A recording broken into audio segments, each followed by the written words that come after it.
Erinnere dich an die Autos der vergangenen Jahrzehnte. Aus dem vorderen Kotflügel oder dem hinteren Kofferraum ragte immer eine lange, dünne Peitsche aus Metall. Diese klassische Teleskopantenne war ein absoluter Albtraum für jeden Autobesitzer.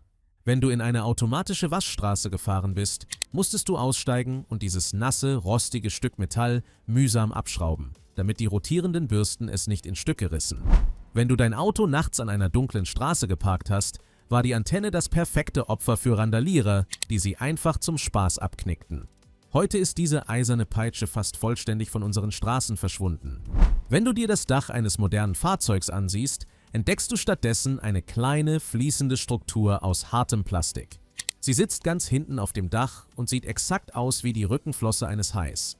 Die meisten Autofahrer glauben, dass diese Flosse einfach nur das neue, moderne Design für den normalen Radioempfang ist. Aber das ist eine völlige technische Lüge. Diese kleine Flosse hat mit deinem regionalen Radiosender fast nichts mehr zu tun. Sie ist das geheime, hochkomplexe Gehirn deines Autos, das ununterbrochen mit dem Weltraum kommuniziert. Willkommen beim Kern der Dinge. Wir analysieren heute, warum moderne Autos einen direkten Sichtkontakt zu Satelliten brauchen und warum die alte Metallantenne bei hohen Geschwindigkeiten unsichtbaren Treibstoff vernichtet hat. Wir klären, wo die Autoindustrie deine eigentliche Radioantenne heute heimlich versteckt und warum ein kleiner Plastikdeckel plötzlich Hunderte von Euros kosten kann. Wenn du verstehen willst, wie dein Auto in Wahrheit mit der digitalen Welt vernetzt ist, dann abonniere jetzt diesen Kanal. Um die Haifischflosse zu verstehen, müssen wir zuerst einen weit verbreiteten Mythos zerstören. Diese Flosse ist physikalisch viel zu klein, um ein gutes Signal für klassische Radiosender auf der Ultrakurzwelle zu empfangen. Eine normale Radiowelle ist sehr lang und benötigt eine entsprechend lange Antenne, um sauber eingefangen zu werden. Als die Autohersteller die lange Metallpeitsche abschafften, standen sie vor einem physikalischen Problem. Sie brauchten einen neuen Ort für den Draht des Radios. Die geniale Lösung der Ingenieure war völlig unsichtbar. Sie verlegten die langen Drähte für das normale Radio einfach in die feinen Heizdrähte der Heckscheibe oder klebten sie unsichtbar in die vordere Windschutzscheibe. Dein normales Radio kommt also direkt aus dem Glas deiner Fenster. Was sich jedoch unter der harten Schale der Haifischflosse auf dem Dach verbirgt, ist eine extrem dichte Ansammlung von Mikrochips und winzigen Hightech-Sensoren. Ein modernes Auto ist heute kein mechanisches Fortbewegungsmittel mehr. Es ist ein massiver, rollender Computer, der exakt wissen muss, wo er sich auf diesem Planeten befindet. Dafür benötigt das Fahrzeug ein globales Navigationssystem. Dieses System kommuniziert pausenlos mit Dutzenden von Satelliten, die tief im Weltraum um unsere Erde kreisen. Aber die Signale dieser Satelliten sind extrem schwach, wenn sie auf der Erde ankommen. Ein Autodach besteht aus massivem Stahl. Stahl blockiert und reflektiert diese schwachen Funksignale fast vollständig. Wenn die Ingenieure den Navigationssensor einfach in das Armaturenbrett unter das Metalldach einbauen würden, wäre das Auto völlig blind und wüsste nicht, auf welcher Straße es fährt. Der Sensor benötigt zwingend einen völlig freien, ungestörten Blick nach oben in den Himmel. Das Dach des Autos ist der höchste und beste Punkt des gesamten Fahrzeugs.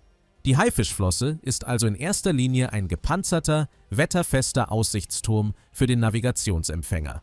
Aber die Navigation ist nur ein kleiner Teil der Wahrheit. Die Flosse ist vollgestopft mit weiteren lebenswichtigen Antennen. Moderne Autos besitzen eine permanente Verbindung zum Mobilfunknetz. Sie nutzen die 4. und 5. Generation des mobilen Internets, um Live-Daten für Verkehrsstaus herunterzuladen oder Software-Updates für den Motor zu installieren. Zusätzlich verlangt das Gesetz in vielen Ländern heute ein automatisches Notrufsystem. Wenn du einen schweren Unfall hast und die Airbags explodieren, wählt das Auto völlig selbstständig den Notruf und sendet deinen exakten Standort an die Rettungskräfte. Für diese lebensrettende Funktion muss die Mobilfunkantenne extrem stark und störungsfrei arbeiten. Manche Luxusfahrzeuge bieten zudem einen drahtlosen Internet-Hotspot für die Passagiere an oder empfangen hochauflösendes Satellitenradio. All diese winzigen, spezialisierten Antennen werden dicht gedrängt auf einer einzigen Platine verschraubt und unter der aerodynamischen Plastikhaube auf dem Dach verborgen. Aber warum hat dieses Plastikgehäuse exakt diese spitz zulaufende, geschwungene Form einer Haifischflosse? Warum haben die Designer nicht einfach einen runden Zylinder oder einen kleinen Kasten auf das Dach geklebt? Die Antwort liegt in der gnadenlosen Physik der Aerodynamik. Wenn du mit einem Auto auf der Autobahn fährst, kämpft der Motor ununterbrochen gegen eine unsichtbare Wand aus Luft. Eine klassische, aufrechte Metallantenne bot dem Wind eine brutale Angriffsfläche. Bei hohem Tempo begann der dünne Metallstab heftig zu vibrieren. Diese Vibration erzeugte starke Luftwirbel, die den Luftwiderstand des Fahrzeugs erhöhten und den Benzinverbrauch völlig unnötig nach oben trieben. Noch schlimmer war die Akustik. Die peitschende Luft erzeugte ein extrem lautes, störendes Pfeifen im Innenraum des Autos. Die spitz zulaufende Haifischflosse durchschneidet diesen harten Fahrtwind wie ein extrem scharfes Messer. Die Luft strömt sanft an den glatten Flanken der Flosse vorbei, ohne laute Wirbel oder spürbaren Luftwiderstand zu erzeugen. Es ist die perfekte mathematische Form, um feste Materie lautlos durch ein flüssiges oder gasförmiges Medium zu bewegen.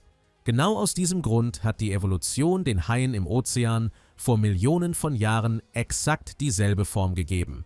Neben der perfekten Aerodynamik löst die Flosse auch das größte Alltagsproblem der Autofahrer. Die dicke Haube aus Hartplastik ist extrem widerstandsfähig. Sie ist fest mit dem Stahldach verschraubt und durch dicke Gummiringe absolut wasserdicht versiegelt. Wenn du heute in eine automatische Waschstraße fährst, musst du nichts mehr abschrauben. Die schweren, nassen Bürsten gleiten völlig problemlos über die flache und rutschige Form der Flosse hinweg, ohne sie abreißen zu können. Auch Randalierer auf der Straße haben keine Chance mehr, da die Struktur keine Hebelwirkung bietet, an der man ziehen oder biegen könnte. Das Bauteil ist für die absolute Ewigkeit konstruiert. Doch dieser brillante technologische Fortschritt hat einen extrem teuren und schmerzhaften Haken für den Verbraucher. In der Vergangenheit war eine beschädigte Antenne ein reines Bagatelldelikt.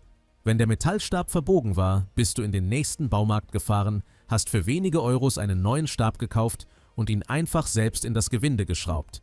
Wenn heute ein schwerer Ast auf das Dach deines modernen Autos fällt und die Haifischflosse zerschmettert, hast du einen massiven elektronischen Totalschaden. Du verlierst nicht nur den Radioempfang, du verlierst deine Navigation, deinen Notruf und deine Verbindung zum Internet. Die Werkstatt muss oft den gesamten inneren Dachhimmel des Autos aufwendig demontieren, um an die versteckten Kabel heranzukommen. Das Ersatzteil selbst ist ein teurer Hochleistungscomputer in einer lackierten Plastikschale. Eine Reparatur, die früher 20 Sekunden dauerte, kostet heute schnell mehrere hundert Euros. Wir haben simple Mechanik gegen teure, verletzliche Elektronik eingetauscht. Die Haifischflosse auf dem Dach ist also kein harmloses modisches Accessoire der Designer. Sie ist das absolute Kommunikationszentrum deines Fahrzeugs. Sie ist der Beweis dafür, dass dein Auto heute ein fahrendes Smartphone ist, das permanenten Kontakt zum Weltraum und zu den digitalen Netzwerken unserer Welt hält. Sie schluckt den lauten Wind, sie überlebt die Waschstraße und sie bündelt die wichtigste Technik auf dem höchsten Punkt des Blechs. Hättest du gedacht, dass die normale Radiowelle längst in die Fensterscheiben verbannt wurde, um Platz für Satellitenempfänger zu machen? Und vermisst du manchmal die alten Metallantennen oder bist du froh, dass sie verschwunden sind? Schreib mir deine ehrliche Meinung dazu unten in die Kommentare.